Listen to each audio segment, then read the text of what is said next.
What's gonna happen in the background? And they went three six as we were drafting the legislation that we would have to get this and the Facebooks Pause and the for a Metas moment. and the Twitter and the X's that would emerge. Meta Vice President discusses technology policy. What are the maybe unimaginable, Yo, what's up, Tough? unpredictable applications and uses and markets that are going to develop as we try to Trump already is going live in 13 minutes. as we build the Our boy finesse game is on strong. Strong. Background. Let's have some actual news playing in the background.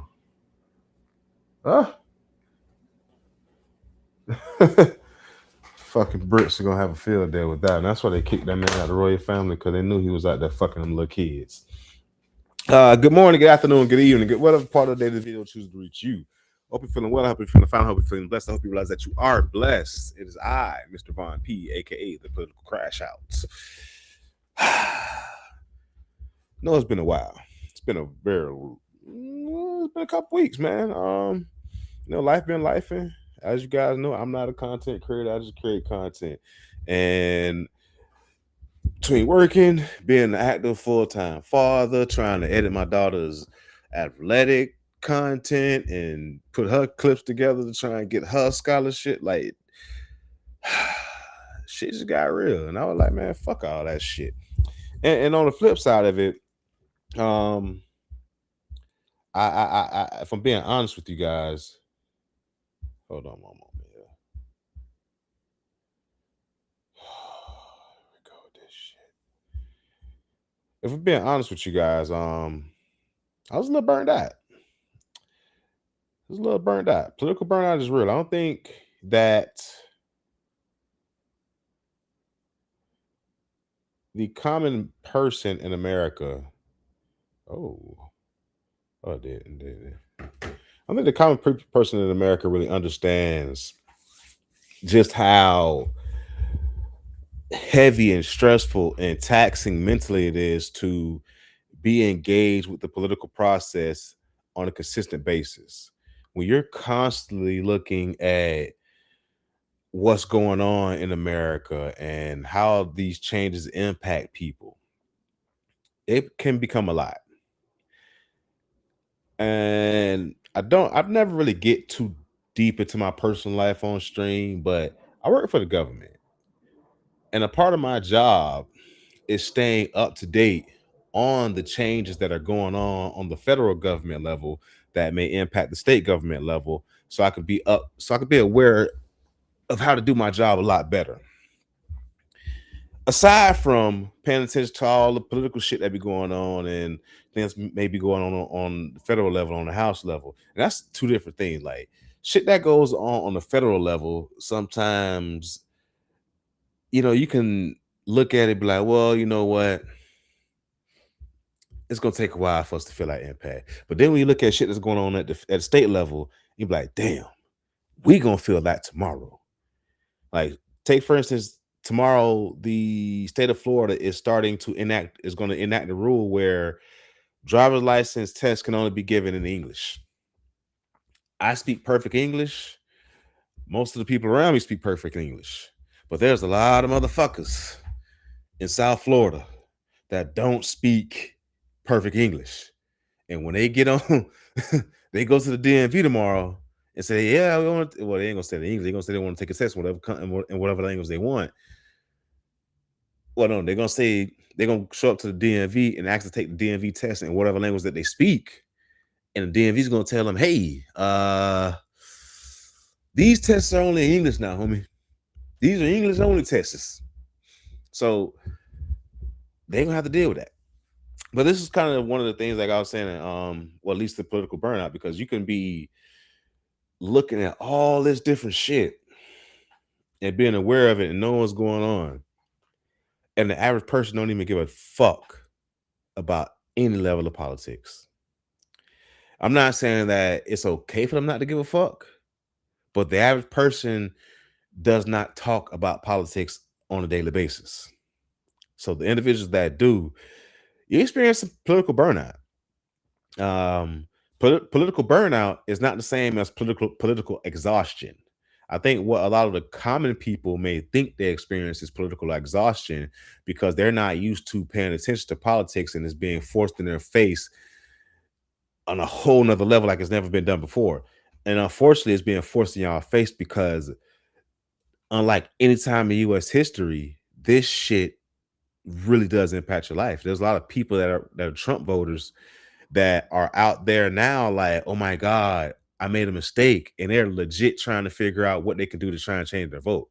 So much so that you'll hear some podcasters jokingly, not even say jokingly, they're sheepishly and covertly talking about transitions of power, whether it be through force or through other means.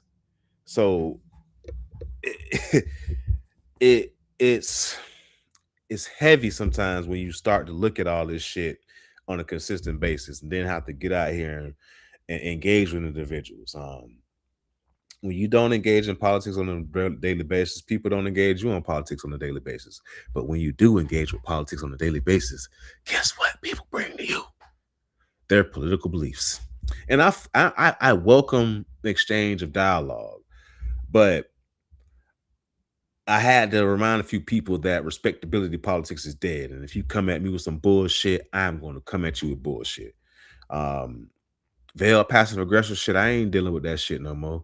Like, like a dude just tried to I had a conversation. Somebody made a post saying, "Hey, all ICE agents are the ICE is what he said. It's ironic that the ICE agents are more diverse than the crowds that are protesting them." And I was like, "What are you talking about?" First of all, these ICE agents are fucking mashed up, shaded up, long sleeve, gloved up. They don't want nobody to see who the fuck they are. Number two, when we do see the ICE agents, they have a fucking type. They look similar to these people that are on the screen. I'm not trying to say all ICE agents look like these people that are on the screen, but the majority. Did he just take a bump on camera? Lord have mercy. But the ICE agents look like a lot. The ICE agents that we see look a lot like these people that are on camera. And the individual is trying to say, "Oh no, no, no, no," and then he showed up a picture, posted a picture of a black police officer with the words "police" clearly printed across his tactical vest. Said POLICE, police. I think that's how you spell police. Um, and I was like, bro, it clearly says police on his chest. He's like, "What are you talking about? That's clearly the ICE agent that got called house in when he went and asked if they had somebody's ID." And I was in that moment, and see, these are the interactions that lead to political fatigue. Being tired of this shit because you get to dealing with these types of individuals that slide passive aggressive, slided comments into their responses to you that are meant to trigger you, that are meant to try and unsettle you, that are meant to try and get you rattled and get you off the point that you were making so you could try and focus on, "Hey, did you just call me in? Oh no, I didn't call you in, but if that's that's fine. I find it funny that's what you focus on." So my response to him, I was like, well, they have a type, and you posted a picture of a police officer, posted a picture of an ICE officer. And then I said, side note, I like how you tried to slide that little passive aggressive slided comment in there. You know, try harder next time, incel. So I hit him back with a little bit of his own, passive aggressive, slided, you know, and he instantly realized he was out with it. He was like, "You know what? May God bless you, man. God bless you, man." I was like, "Yes, God is gonna bless me."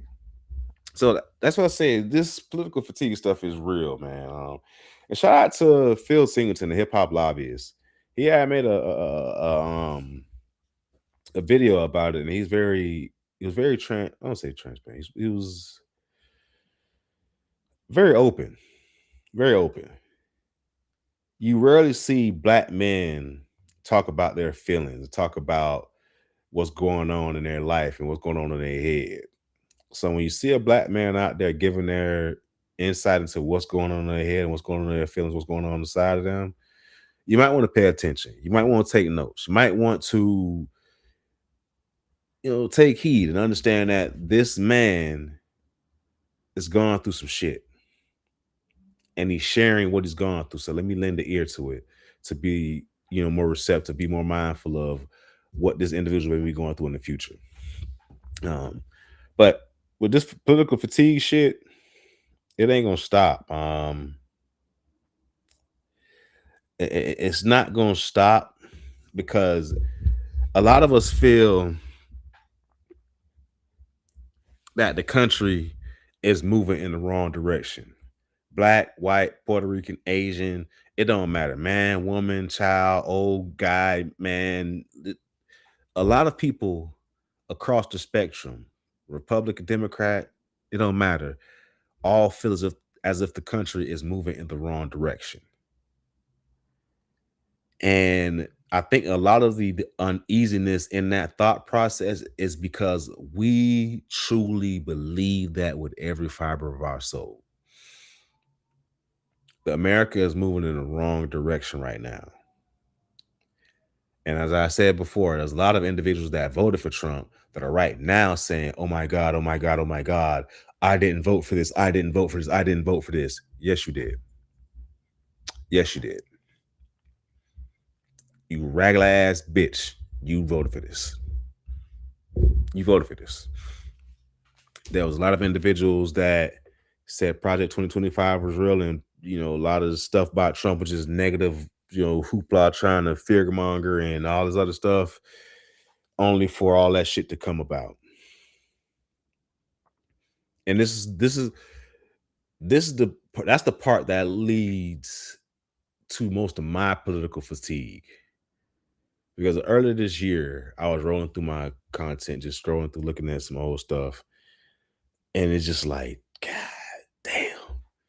If only I knew the fucking lotto numbers back then, because a lot of shit that's going on right now, I've made content about last year before last. And it's like, fuck, why couldn't I know the lotto numbers? Why the fuck couldn't I know the lotto numbers? If I only knew the lotto numbers, I knew all this shit. But then I had to sit back and I think, I'm like, only reason I knew this shit because I was reading. I was paying attention. I was going deeper than the surface level. And it was right there. And you also realize a lot of misinformation gets pushed while the real information gets suppressed. And it's not even by algorithms. I'm gonna be totally honest with you. It's by people that look like you and I, black and white. They will push the bullshit.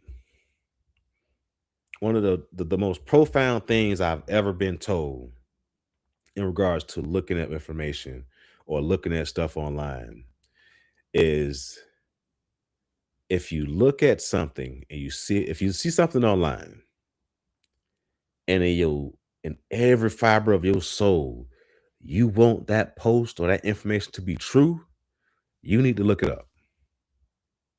You need to look it up and do yourself a favor and ensure that the information is true. Because there's no worse feeling than seeing some information, sharing it, and then finding out it's false or is a lie or fake. Unfortunately, we've got to the point in society where people won't even pull that fake post down. They'll just keep it up. Oh man, I was just playing. I was just playing, man. It's just a joke, man. You can't take a joke, or man, I ain't know. You didn't want to know. You didn't care to look. And that's where we are today. Society does not give a fuck about researching or looking up shit.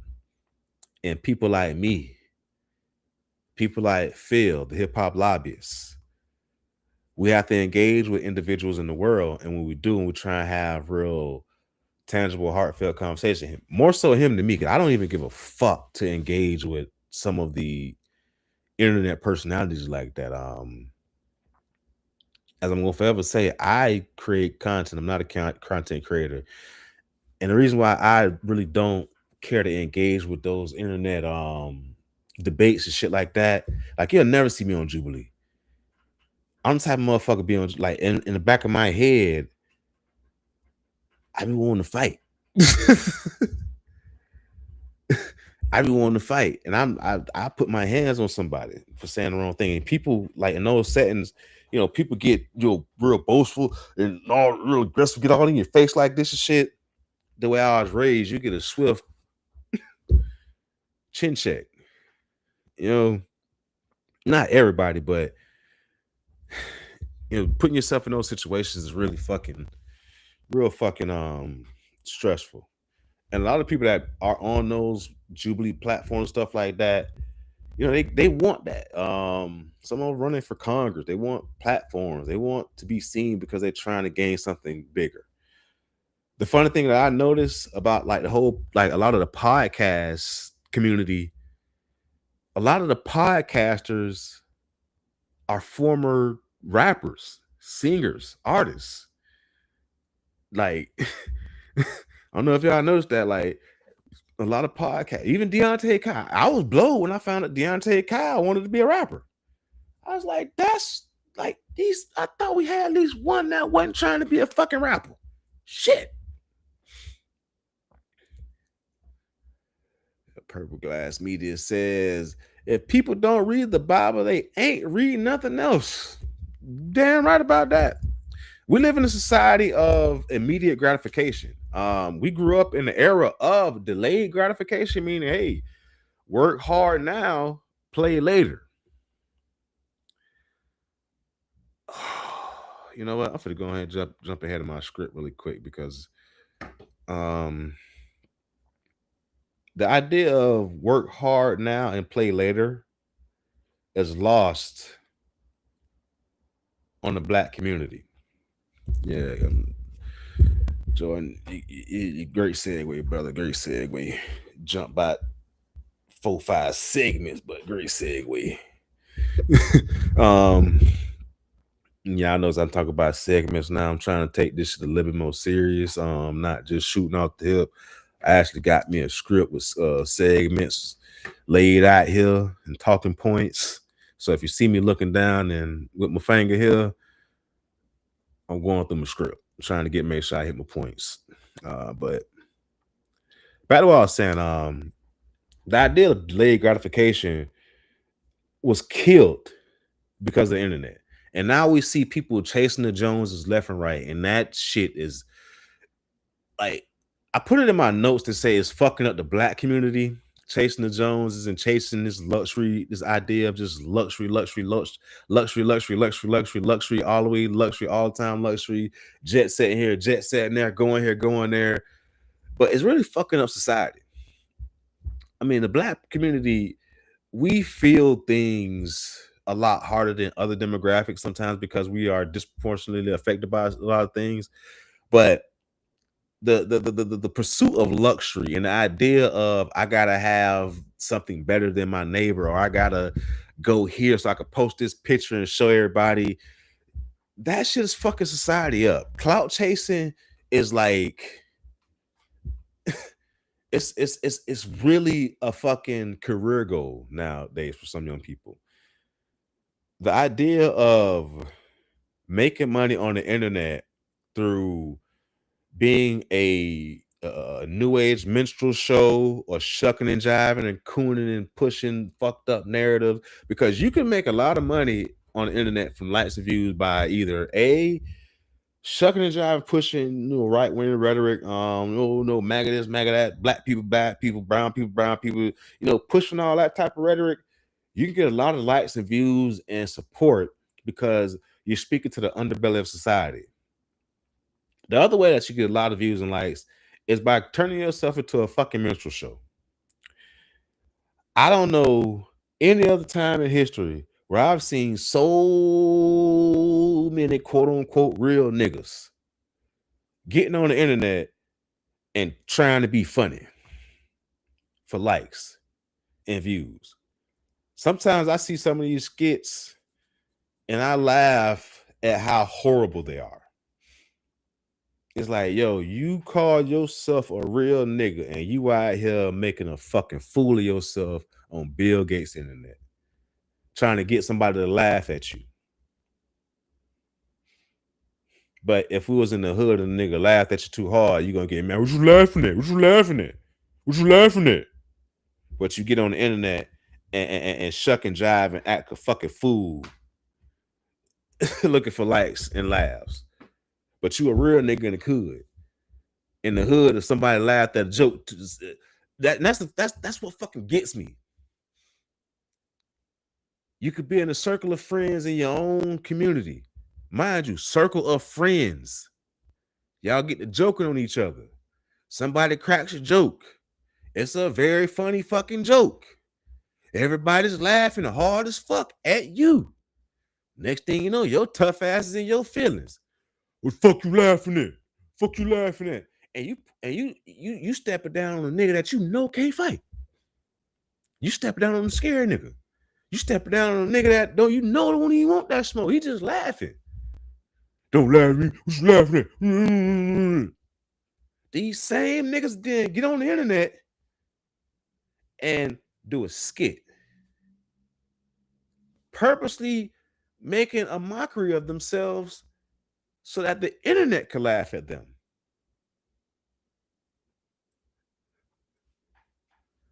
The fuck? The fuck? The fuck did my work phone just light up for? Who the fuck? I'm not even looking at that. I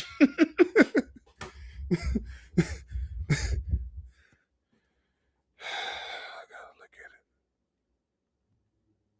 Give me a minute. This is part of why this shit gets sometimes heavy.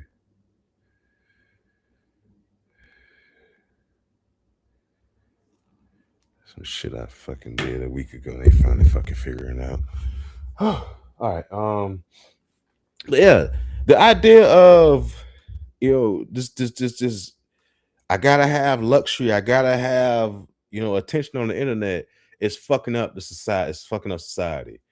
Like I said, you got real quote unquote real niggas that are making a mockery of themselves. You got beautiful young ladies that think less of themselves because they scrolling all day on the internet and looking at pictures of other women that are fucking surgeryed out, and they're like, that's their idea of beauty. They think that's the idea of beauty because that girl is half naked and thousands of lustful men have liked that lustful pic. And now this woman is like, oh my God, I'm ugly because I don't got likes like that on my picture. I don't got comments like that on my picture. All this clout shit is fucking society up, man.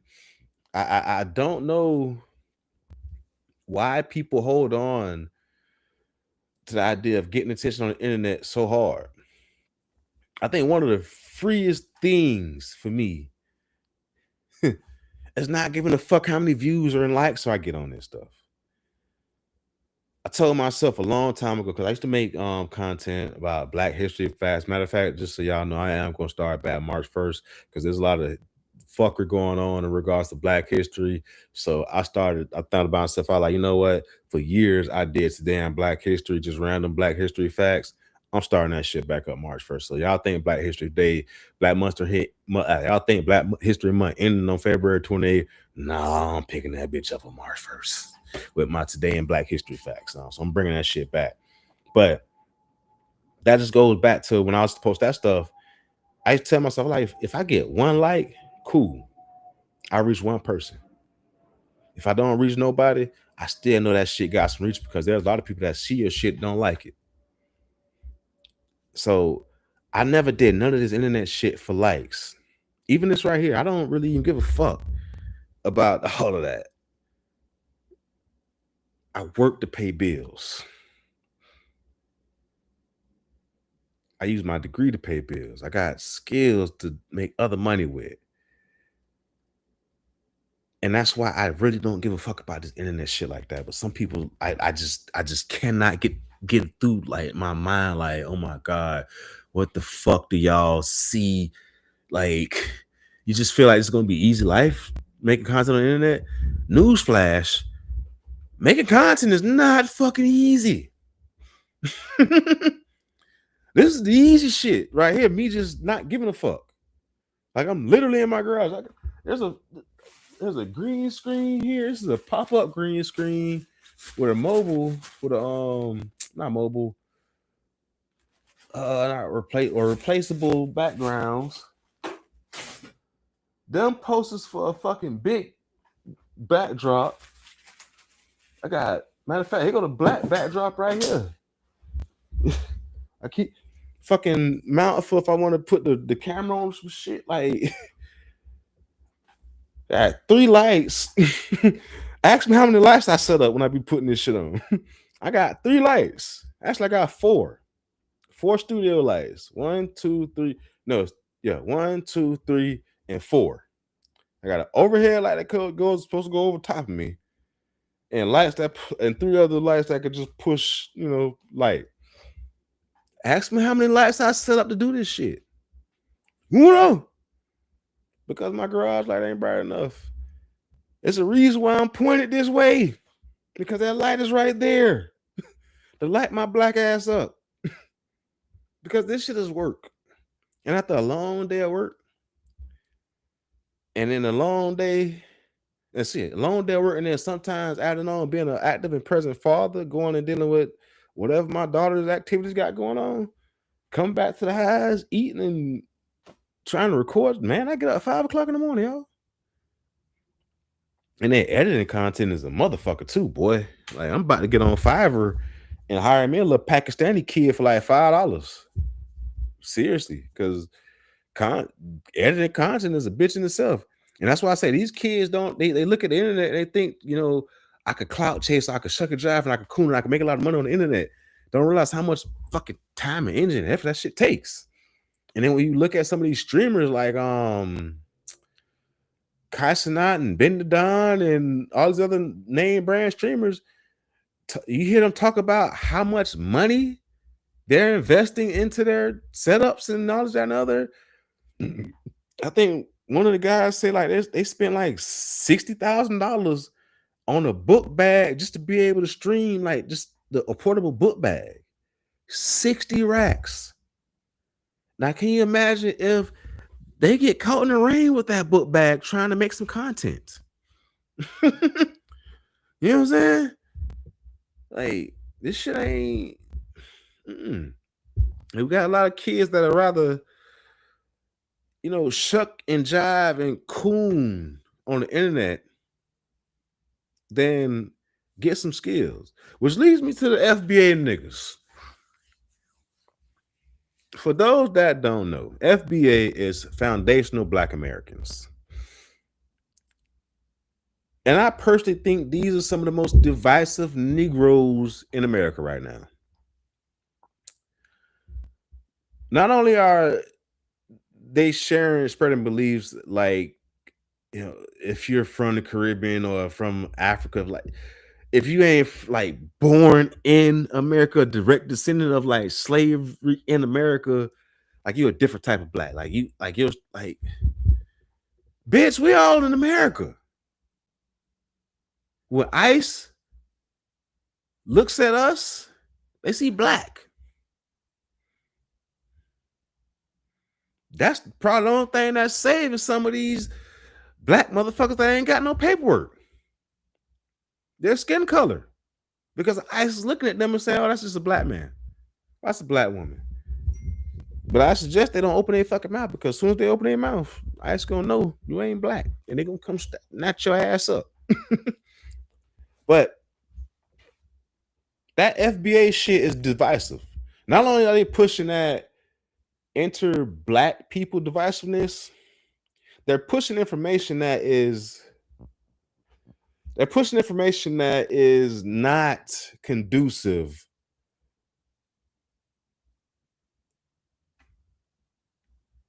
to anything beneficial in the black community.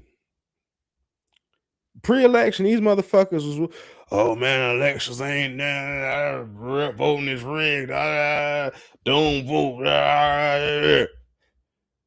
And they overlook the undeniable correlation in the rise and popularity of that don't vote, it don't impact, it don't do nothing for the black people message, and the negative conditions in the black community. They're hand to hand. The more that message grew, the more fucked up the hood grew. I don't see how people don't see that. And then we have people that sit there and turn around and say they need food stuff, they need Medicaid, they need all these different government services that the government's supposed to do. But then you don't want to participate in the process to ensure that people that look like you, think like you, and care for things that you think about are put in a position to do what you think they're supposed to do. It don't make no fucking sense. It don't make no fucking sense. It don't make any fucking sense. So, like I said, these FBA niggas is out here pushing this shit. And really all it is, at its core, I really believe the FBA niggas, the Hebrew Israelites, and a lot of these organizations like this that just are full of lost black men and women, they're not doing anything conducive to help these people gain any skills. They're full of individuals that are lost, that are looking for a cause, instead of looking for a skill, a trade, some knowledge or some education that's going to help them get some type of identity or feel some type of purpose. Because that's what it is. These organizations are filled with people that don't feel like they have an identity or any type of purpose. They don't got no identity or purpose because they don't got no skills, they don't got no knowledge, they don't got no fucking trades. They ain't got nothing that when they wake up in the morning, they ain't got nothing to when they wake up in the morning, it's like, hey, I'm responsible for this, I'm responsible for that, I gotta take care of this, I gotta take care of that. They ain't got no checklist they going through. They're just waking up. Scroll through Instagram, scroll through TikTok, scroll through Facebook, scroll through social media, scroll through this, scroll through X, scroll. And they get caught up in these fucking FBA or Hebrew Israelite or whatever, these little chat groups or these fucking wormholes, these motherfuckers telling them, hey man, come over here. We just gonna sit in the circle and all say the government ain't shit. Hey man, come over here. We're gonna sit in the circle and say all women ain't shit. Hey man, we're gonna come over here and sit in the circle and say all men ain't shit. All the while, these circles of individuals are not doing anything to produce any real skill, no knowledge, nothing to motivate or elevate these individuals out of their current position. But what they do is they make them very comfortable in that bullshit. They make them very comfortable, just fostering and sitting on that fucked up thought that they having. Because that's really what it boils down to. A lot of these groups are based off of fucked up thought. Yeah, one guy tell me he was like the Hebrew. That's the fun thing. Hebrew Israelites be confusing me because there's a couple niggas in purple shirts with the little frillies on the shirts out here that look similar, but they not the same groups. I think like I'm gonna call all them niggas the Hebrew Israelites. I don't give a fuck if they the same or not, but it's about 3 or 4 of them that look the same.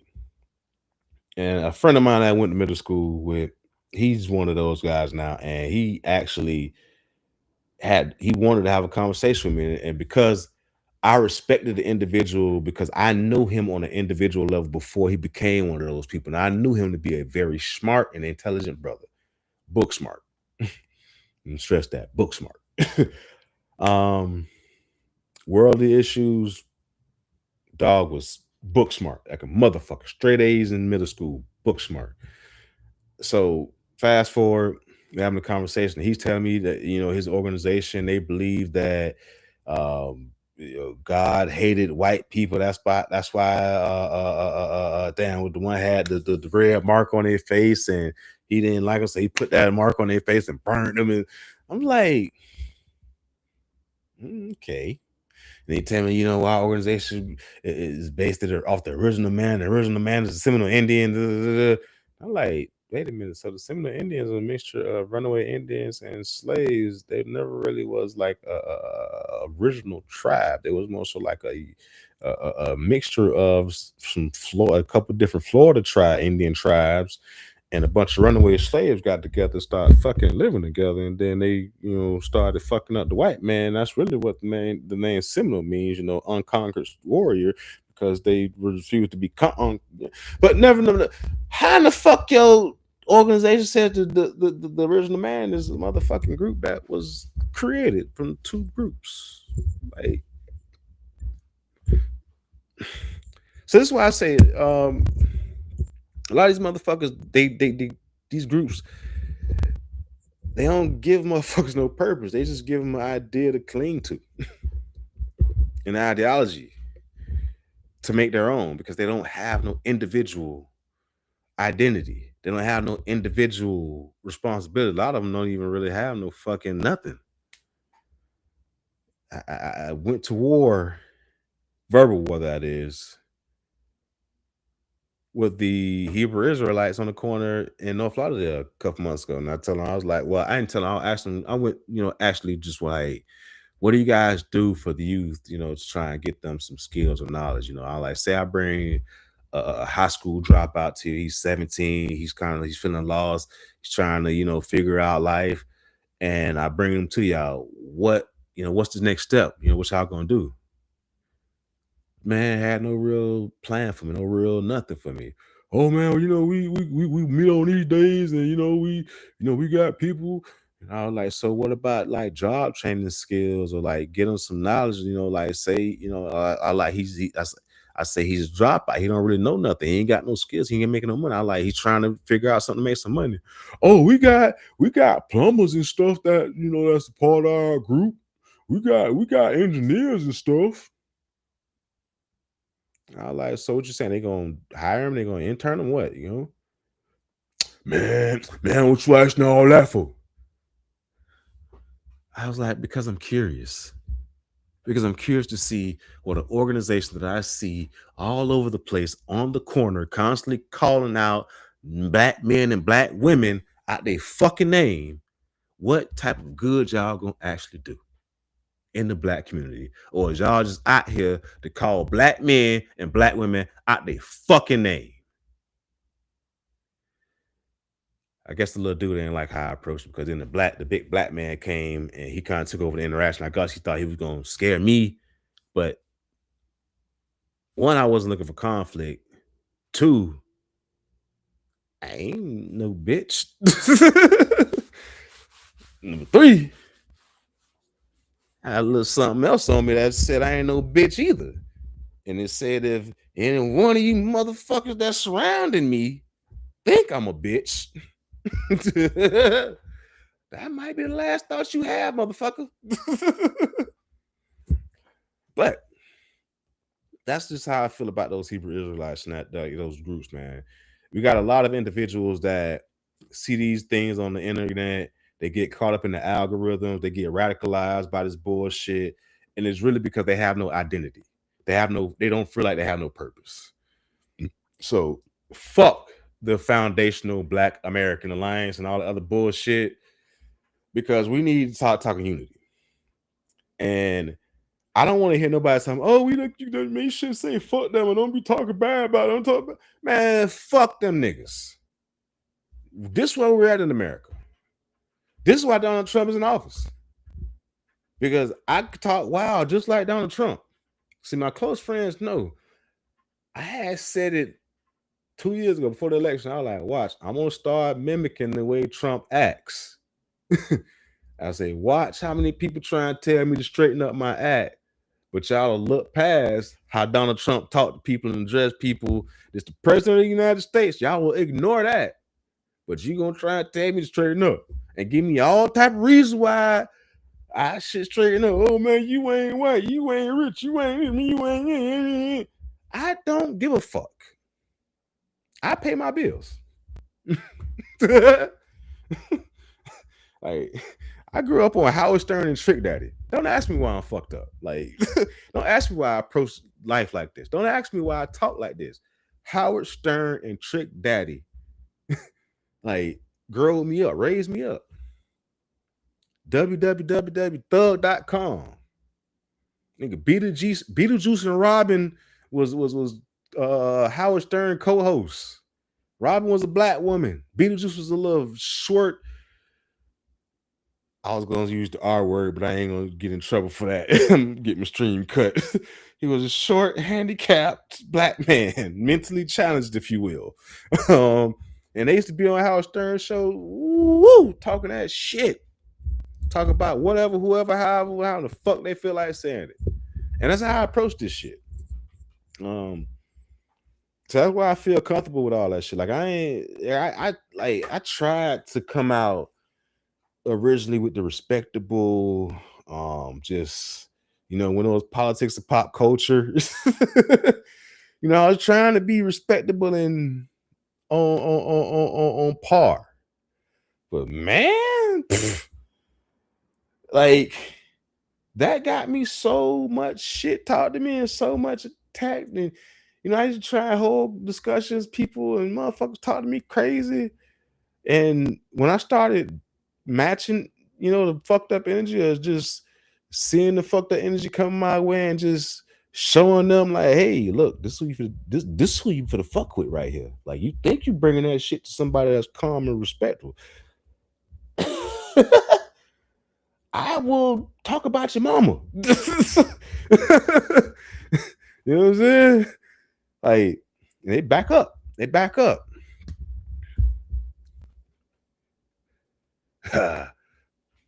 They also kept the women on the Howard Stern show. I was a little perv.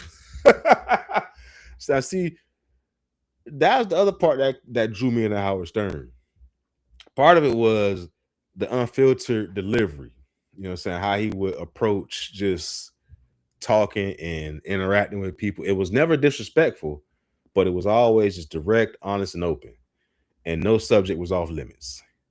But the other part of that, he'll have some damn near half nigga women on that bit every show.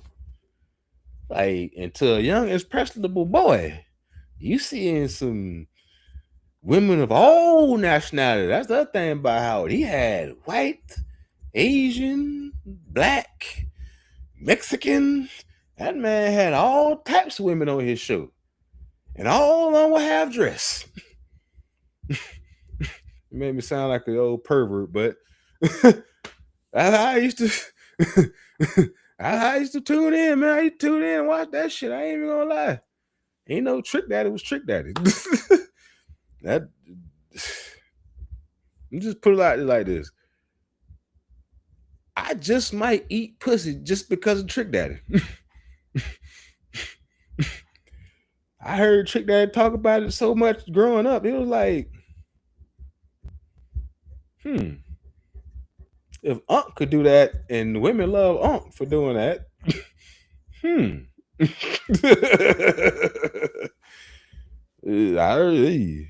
gonna be honest with niggas, like, man, pussy. I be like, I ain't getting involved in that conversation because your old lady gonna cheat on you. She's probably gonna cheat on you with me.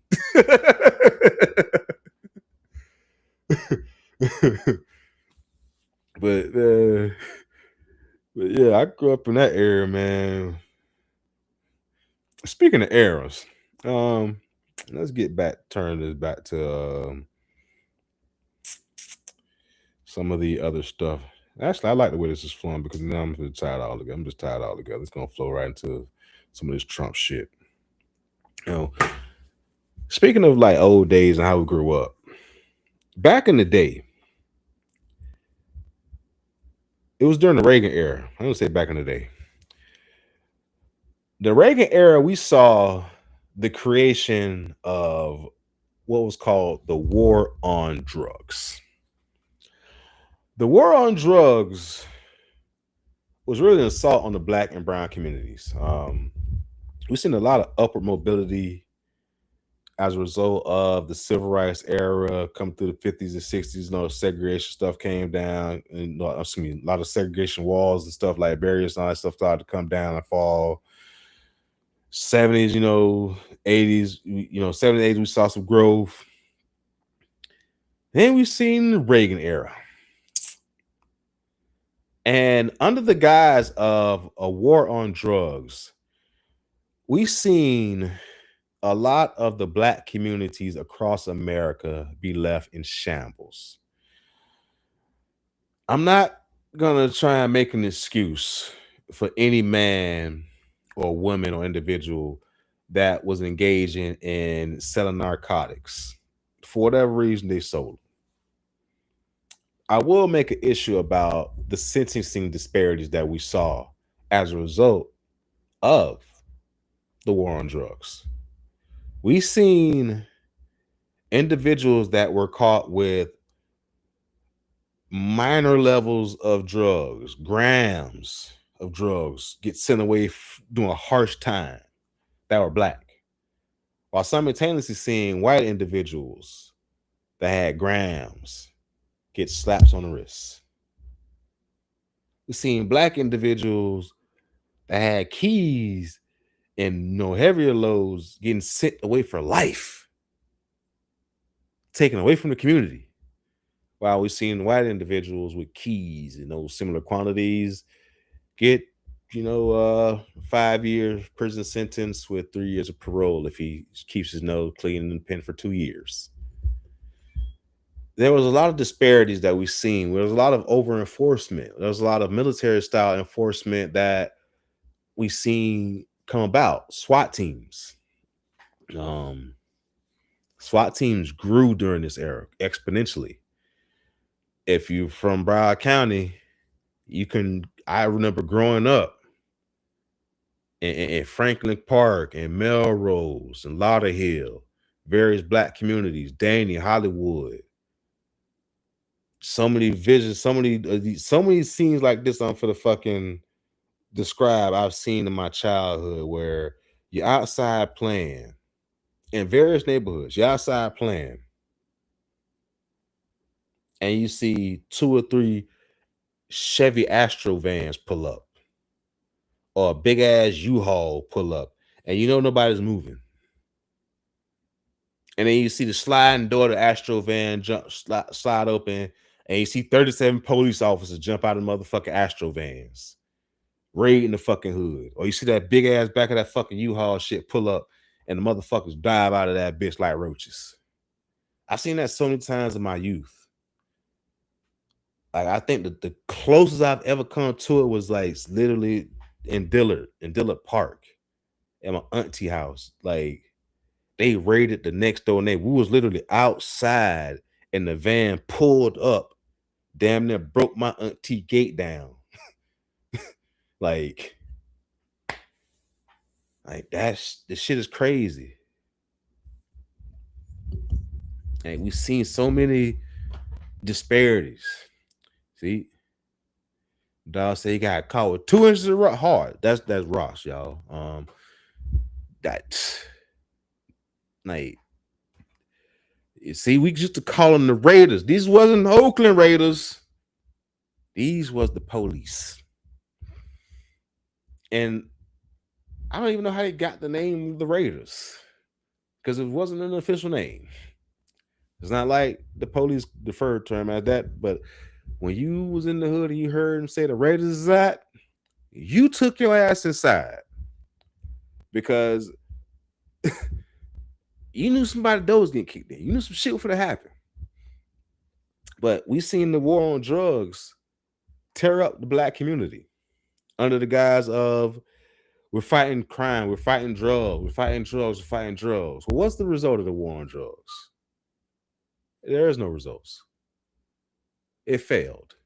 It failed so horribly that now the suburbs are dealing with the fentanyl and the opioid crisis.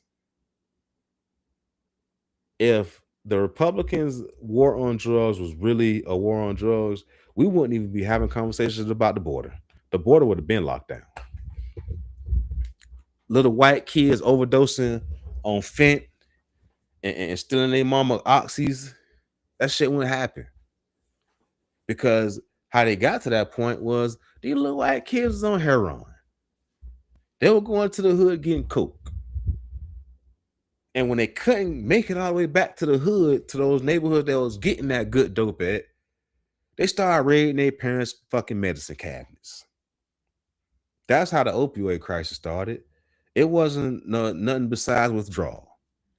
These kids had went into the hoods of America, and which is surprising to me because I'm 41.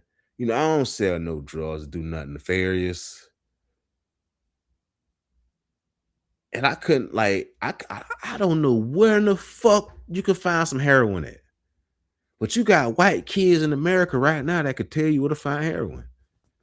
I don't know who in the fuck sells heroin. I don't even know what the fuck heroin looks like at this point in my life. But these white kids was on heroin.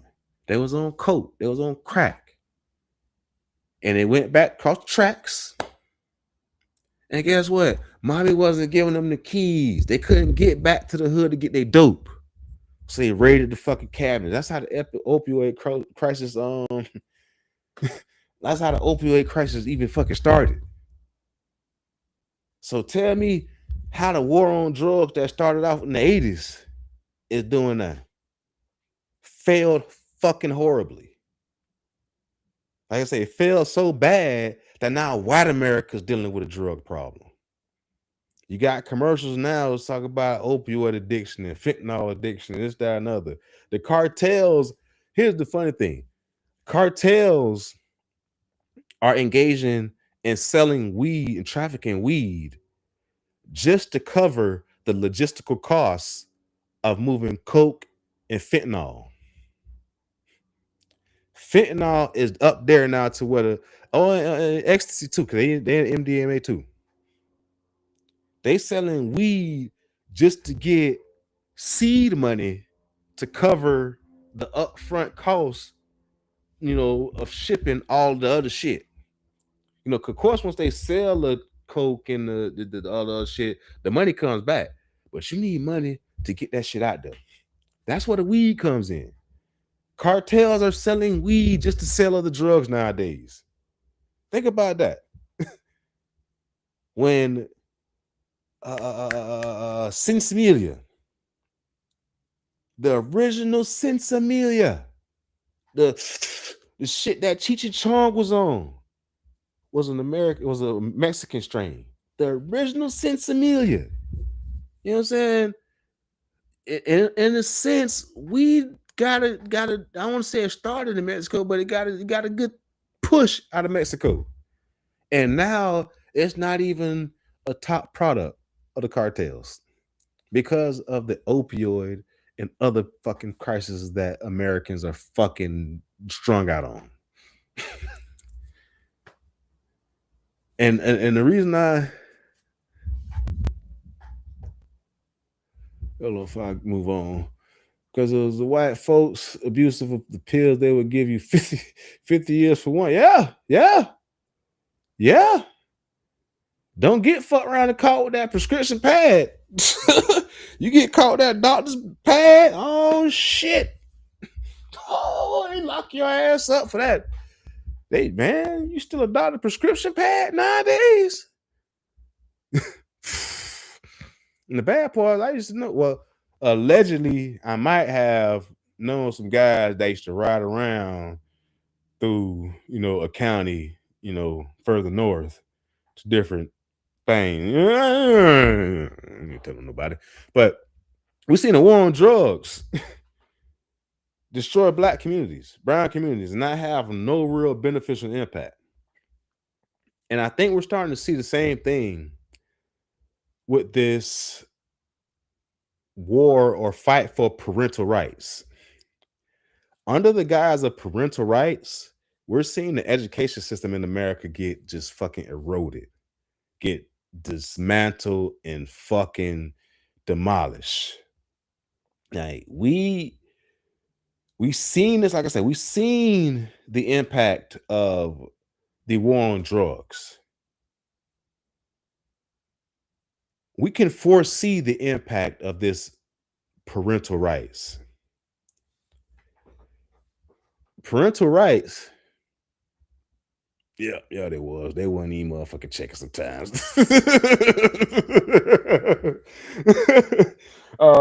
But the war for parental rights is being used to get certain books banned in schools, get certain topics banned in schools, making schools cater to wild and crazy just bullshit.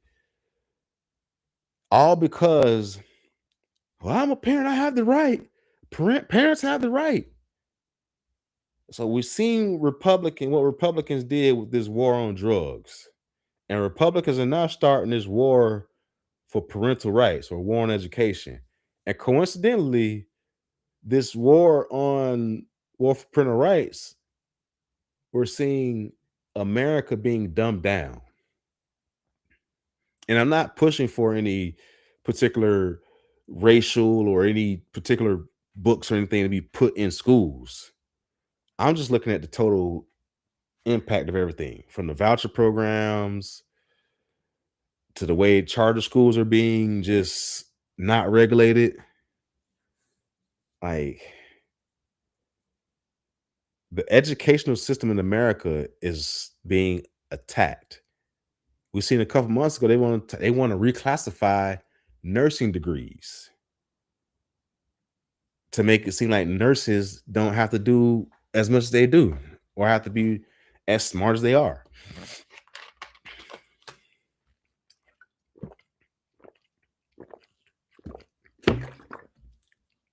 Now, from working at a trade school,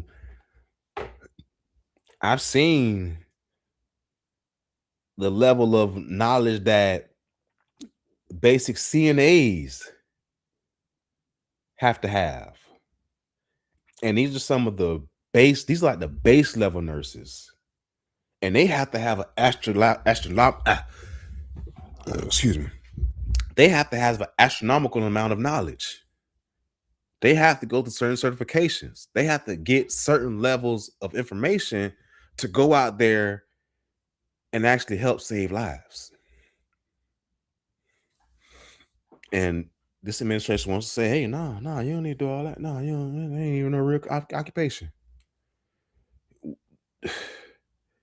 It's the historic parallels like are just glaring. They both are signaling some sort of, they're triggering some sort of moral panic. Like, hey, we got to get the drug problem under order. Hey, parents don't have rights in schools. Since when? Since when, motherfucker? Since when? Parents have always had rights in schools. But this thing that we're seeing is, like I said, they're routing up a moral panic, all for political gain. And the result is long-term negative impacts for the society that it is focusing on. With the war on drugs, it was the Black and brown communities. With this fight for parental rights, it's the US education system. We see how the Black communities and the brown communities look now. What, 20, 30 years after the war on drugs started? What will our educational system look like 20, 30 years down the line as a result of all this parental rights fights? When they start talking about what can and cannot be taught in schools, as a matter of fact, there's a bill moving through the Florida House right now. And this is what kind of led to my political fatigue over the last few weeks. I've been following Florida legislative session started a couple weeks ago, and I've been following the moves and all these bills and what's been going on because state government impacts your life faster than the federal government. So I've been on this state level shit trying to see what's moving through the House and what's going to be heading to the governor's desk. One of the things that's potentially headed to the governor's desk is the ability for the FDLE chief to just label organizations terrorist organizations at his own will. That's dangerous because once he's able to label people or organizations terrorist organizations, then schools and organizations. Schools can no longer get state or federal funding if they have these types of organizations on their campus. So when I say the fight for parental rights is starting to fuck shit up, don't think I'm lying, because these people are trying to be slick and sly about how they do their moves, because they're playing chess. Most of America's looking at this shit as a checkerboard, but this is a chessboard. Oh, Gabriel, what up? So this whole parental rights shit, like I say, moral panic. They're creating a moral panic for a political gain, and the end result is just long-term damage to our community, long-term damage to our educational system, and we won't be able to rebound from that shit. All right, let me get into Trump. Let me rap with Trump, y'all. Let me get into Trump and ICE. First and foremost, this motherfucker Trump got a mean finesse game. Not only has he sold shoes and coins and watches, Trump is selling drugs now, y'all. As of 7 p.m.,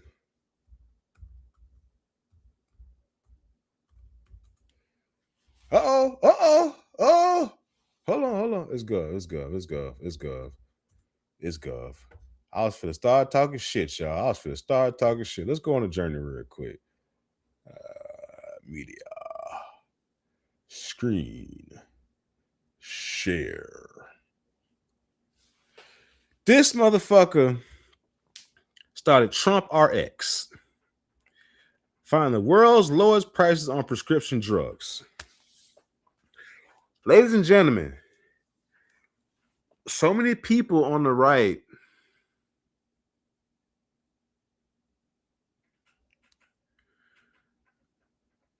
they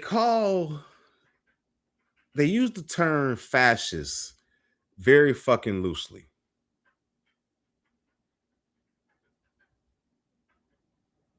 Trump is the fucking definition of fascist. This is a state-run prescription drug website, y'all.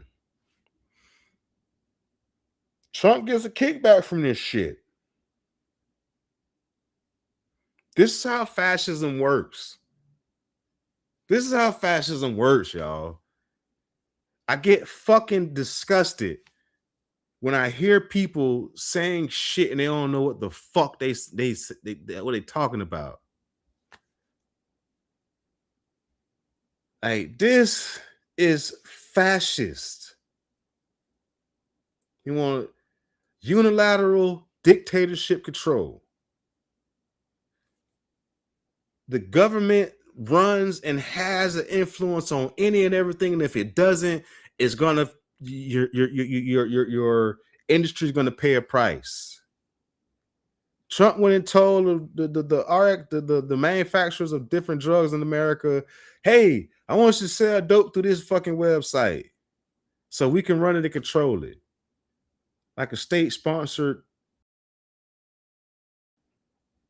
like fascism to its core. Fascism, y'all. Fascism. This is what we got going on right now. But when he calls other people fascists, y'all want to run. People want to call Mom Donnie in New York a fascist, but overlook that we got so much bullshit going on. We got ICE being turned into a Gestapo police force. We got our fucking president starting a website to sell drugs to the American people. Not Medicaid. Didn't want to fix Medicaid. Didn't want to fix Medicare. Didn't want to go through the exchanges that the government already has in place for individuals on state sponsored insurance plans to get medicine. No, we gotta start a new one so I can get a kickback from it. Fascist like a motherfucker. Just fascism.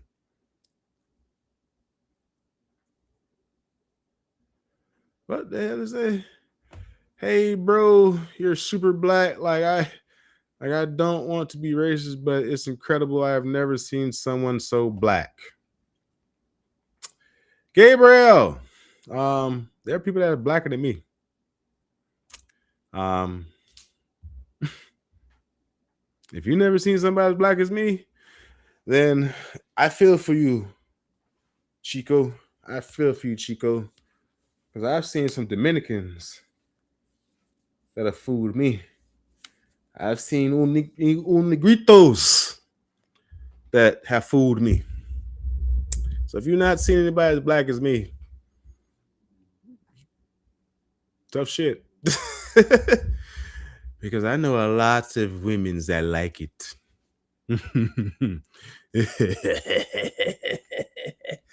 Back to the point though. We live in a fascist society led by this dictator Donald Trump. So much so this motherfucker is calling for federalized elections.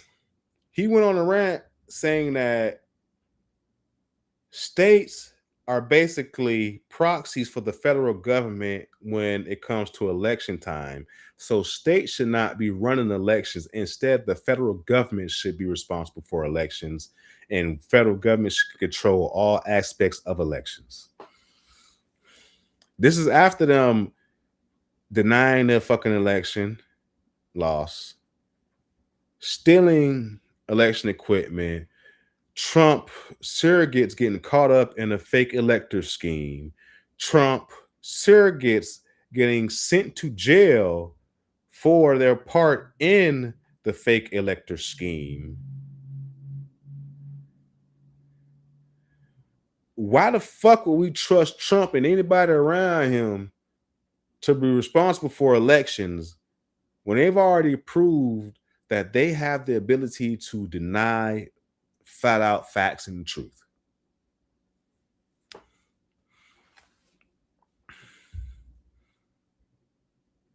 Like, ICE is being, turned into a Gestapo police force. I'm happy that they're pushing for reforms to ICE now, but because of the government shutdown, ICE only received 2 weeks of funding because they say, hey, we got ICE agents being impersonated across America. That bad guys are going to kidnap individuals impersonating ICE agents because you guys said it's okay for ICE guys to run around with masks on, face masks on, shades, gloves, covered all up, and one little 3-letter patch on their chest that say ICE. No credentials, no body cameras, no warrants, no paperwork, no real anything. And you say it's okay for them guys to go out there like that, and wonder why there are multiple reports of people impersonating ICE agents to commit crimes. And I'm not just throwing that out there. There are multiple reports across the nation of this happening. So yes, we need some regulation around ICE. We need some training standards around ICE. They're talking about having ICE surround polling locations to stop voter fraud. That's called voter intimidation, y'all. Back in the day, the KKK used to plant like this is the fatigue. This is the fatigue. Because you see history repeat itself. The KKK used to plant people outside of polling locations to see who was voting. And then they would go kill those people.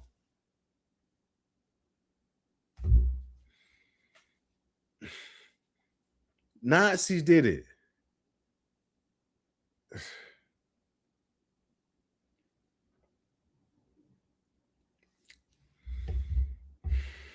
Where's my script?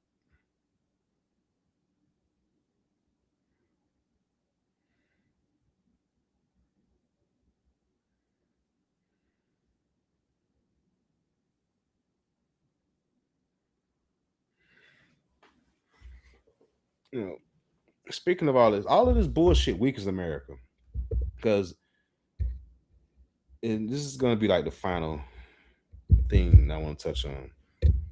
It's kind of like a what if.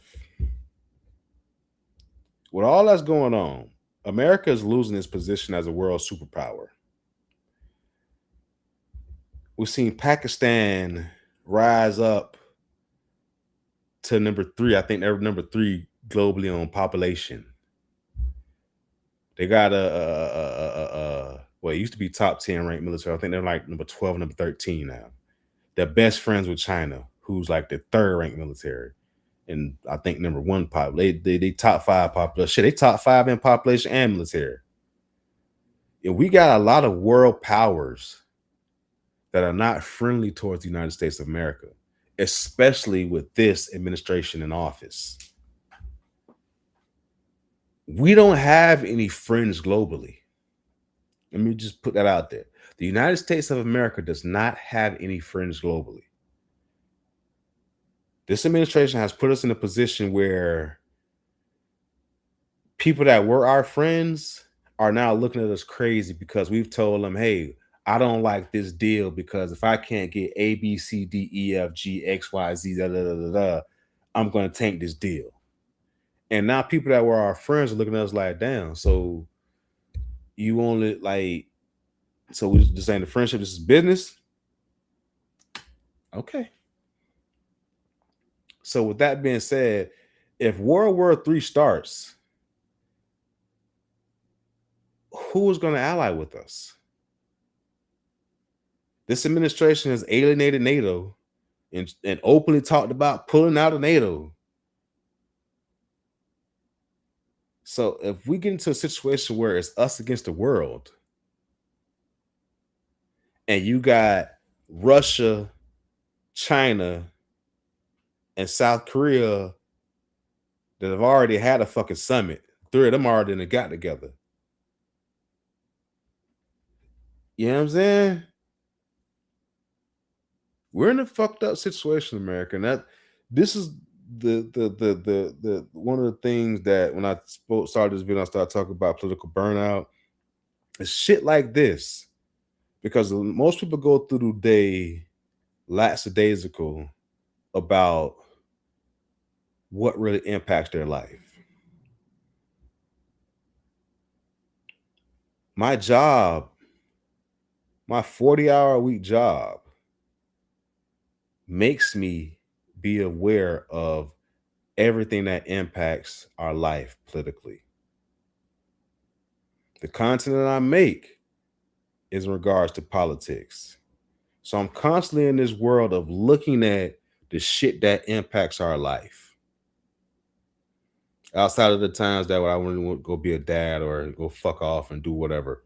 But most of the time I'm looking at shit that impacts our life. And I'm not seeing a lot of rosiness. I'm not seeing a lot of happiness. I'm not seeing a lot of goodness. And that shit is heavy, y'all. That shit is fucking heavy. And we try and tell people or inform people about stuff. It's wild how you will get challenged. I jokingly said I'm gonna make a white AI version of myself and start making content. And I started playing around with Sora to do it too. Sora, I almost got Sora tweaked. It made a light skinned version of me with dreads that I might go with. I'm thinking about going with the white version of me with dreads because white people are listening to a lot easier when it comes to this type of stuff than black people, especially when I look like this. I've had people that know I'm smart call me fake smart about this stuff. Oh, man, you fake smart. I've had people come at me. I think the funniest thing I had somebody say to me, oh, that's why your content don't be getting all them likes. You ain't got no whole lot of likes. And in my mind, I was like, you ain't say it was wrong. You ain't say I lied. You ain't say I was misleading. You ain't say I was gaslighting. I don't want none of that. So I got telling the truth, huh? The only bad thing you can say is I ain't got a bunch of likes, huh? Well, we know the real shit don't get a lot of attention, a lot of traction. It's the bullshit that gets the traction. Like that comment actually gave me like it like, yeah, should I be getting a whole like I, on YouTube and TikTok, I get, I rack a couple thousand views. But like the Facebook shit, I mean, granted, Facebook mainly people that I really, really fucking know, and that Facebook profile is linked to my original Facebook profile. So that shit done got shadow banned a couple different times for just saying wild shit to people because I wasn't always the nice, calm, collected service. Like I done call a few people retarded in the last couple months, and I think I need to copyright the phrase "Hey, stupid," because I say that shit at least once a day. Hey, stupid. But that's a part of that respectability politics thrown out the window. You say something stupid, I might not call you stupid, but I'm like, hey, stupid. And if you answer, you answer. All right, so that one I'm wrap for the day, y'all. One thing I want to add to this: if you're feeling burnt out, and not just politically, but just in life or what any type of way, seek some help. Therapy, your preacher, your deacons, your mama, your daddy, somebody that you trust cares about your well-being. Don't just go venting and blowing giving all the information off to any random motherfucker. But an individual that you know and preferably that has shown you that they care about your best interests.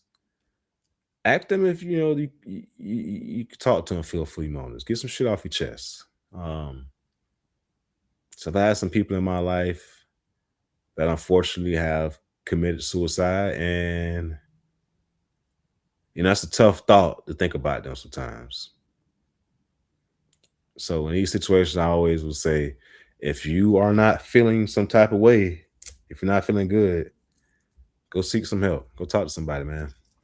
Somebody that you know cares about your best interests, not just any Tom, Dick, and Harry. And for the love of God, if you ain't feeling good mentally, get the fuck off the internet. That's the last place for you to be. That's the last place for you to be.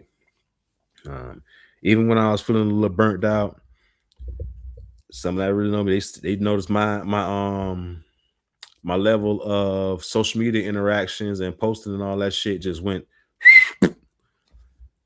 because I wasn't like, nah, get the fuck off the internet. I know myself, and if I'm not feeling a certain type of way, I'm not going to engage in behavior that I know can make it worse. So that's my closing moment. That's my closing statement. If you're feeling any type of way, reach out to somebody. Hell, if you're seeing this and you feel a certain type of way, you need somebody to talk to, you ain't got nobody to talk to, I'm gonna just say like this: I don't care enough to hate you, so I'm willing to help you. Holla at me. So as always, thank you all for tuning in. Thank you for sharing. Thank you for all the action in the chat. Thank you for the likes, the views, comments, shares. Appreciate y'all. If you got anything you want me to tap into, DM it to me, email it to, text me, calling me. The political crash out. Like, comment, share the political crash out. Follow me on Instagram, TikTok, YouTube. I don't use X. Just don't give a fuck about it. Facebook, find me on there. Peace.